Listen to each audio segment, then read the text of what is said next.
Production design and costume design was always going to be a huge part of this film. It's a period film set in 1975.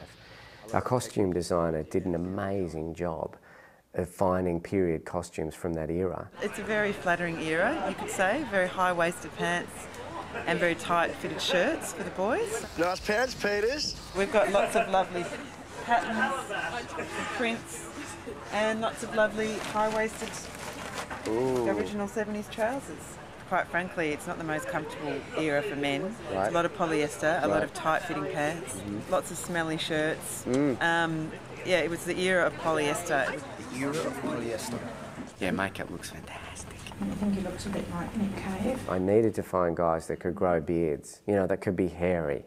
And the lamb chops? His hair, my work. And so they all embarked on that. They grew sideburns, they let their beards go, they let their hair go.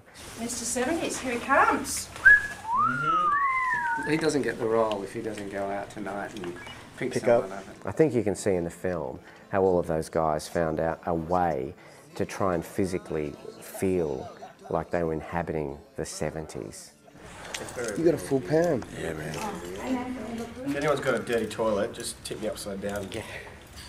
And Paulie Stewart, Tony's brother, came along one day with these Doc Marten boots that were Tony's. And Mark tried them on, and I don't think he took them off for the entire time we were in Timor. You know, for him, going there to play this character and to wear the shoes that this man had worn was a significant part of how he got into that character. Look at the lamb chops. Yeah. What's for dinner? Chops. I think Gary Cunningham had these huge, you know, chops, and Guyton really had to grow them right up until we were filming. It was like, do not shave. I've got chop envy, actually. I think I might have the king chop, actually. I think you have the king chop. We had a very small crew. We had about 12 people that we took on the road, and we had about 20 Timorese as well. We were training Timorese to work with us. But what that meant was that people had to have multiple roles. Plugged in. He's fishing. Have a fish, mate. There you go. There you go. It's great. You know, on huge set-piece days, the other actors would become second and third assistant directors. So we needed other crew members to help take responsibility for the practical side of moving cameras around, approaching, you know, the costuming of an entire town of non-actors. Dressing some extras. How many extras do you have to dress? Today there are 50. Our whole strategy with costuming the film was to have a four-wheel drive full of costumes. We'd drive around East Timor and we'd come to a village and encourage people to be in the film and dress them there on the spot. I remember in one sequence we had a whole gathering of Timorese together who'd been costumed, and then a whole gathering of Timorese who'd come to watch the shoot. Yeah, if you checked out the 70s costume, look at this, these grey flares on this Fatland soldier here. Here we go! Just in case people think we just grabbed locals and threw them in the film. Wow, they're hot flares. Very hot flares. No, how about these red flares on this little... They're natural, actually. They're all natural. Incredible challenges. You know, I remember the wardrobe team having to get used to the idea that 100 Timorese soldiers would turn up with machine guns, put their machine guns down, get out of their military uniforms into our Indonesian military uniforms and be given replica guns. I remember she actually got a patch of the Indonesian military camouflage and had an entire crate load of military uniforms made in China. Gary and the crew have been out in the bush for a couple of days. So they wouldn't be clean shaven, but then for continuity's sake, we can't really be growing beards, can we? No. I'm just looking at those hot shorts over there. Yeah, no. We all are. I needed to find an actor to play Greg Shackleton who could pull off wearing those white shorts. The interesting thing about those stubby white shorts that Greg Shackleton wore is that he actually wore ones that are shorter than the ones we've got in the film. That's Damien Gamo. Now, how'd you find working with... Tell the truth! Distracting, because it's just so sexy. in those shorts? Those legs. Yeah, those legs, they're powerful to look at. They're powerful? I'd say magnetic. Right, let's get a clean shot of that. I don't know about the Southern Cross though, mate. Thank you. You can't overemphasise period elements. If lapels are huge, as they were, people's eye goes to them, so you need to take the edge slightly off them. If those shorts were as short as they actually were, people wouldn't have paid any attention to the sequence. We spoke to one soldier today who believes that a potion given to him by his family... It was very hard to find a lot of the props that we needed there. We didn't have the resources to bring many with us from Australia, so it depended on an incredible amount of ingenuity from people to find the props we needed.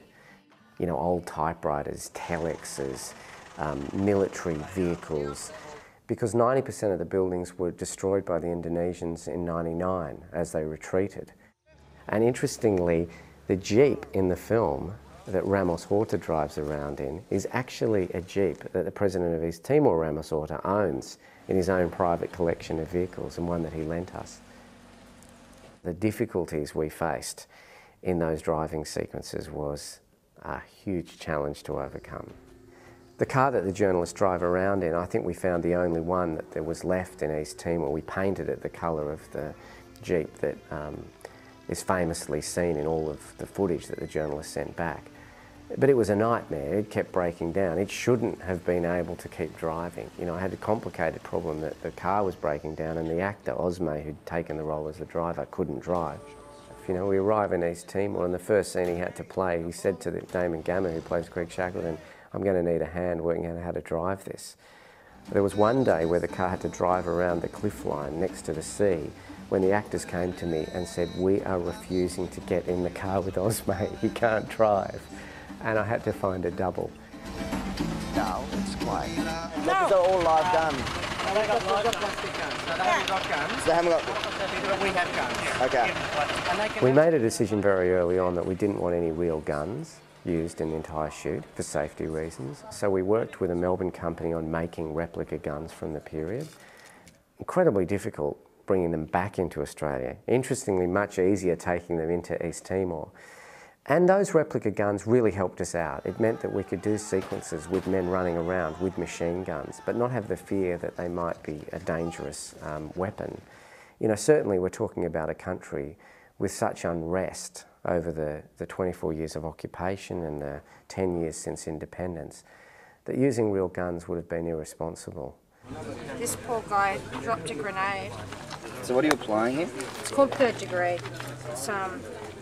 It's like a fake skin. You've got to work really fast with it because it dries really fast. It's got a short shelf life, and unfortunately in this heat it gives me about 6 to 7 minutes to play with, and then it's dry.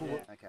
With such a small crew, one person in the makeup department in remote East Timor, when we did sequences that involved blood and wounds and you know, any kind of physical damage to people's bodies, we needed it to be all hands on deck. You know, Angela Conti's work on the massacre scene, all of those bodies stretched out across the field, was really interesting because she made a judgment call, which was that we didn't have the resources to do huge blood effects, but that in her experience, the way people fall when they're killed is much more awful and brutal than actually seeing wounds. And so she went amongst this crowd of 50 people and actually put them in physical positions that reflected the tragedy of their murder. If you have a look at it, it's the way their bodies are twisted and lying, and that makes you feel awful. It was that kind of collaborative nature with everyone working together and sharing the responsibility, I think, that created a great spirit of adventure as we were making the film and taking, you know, this very small crew on the road.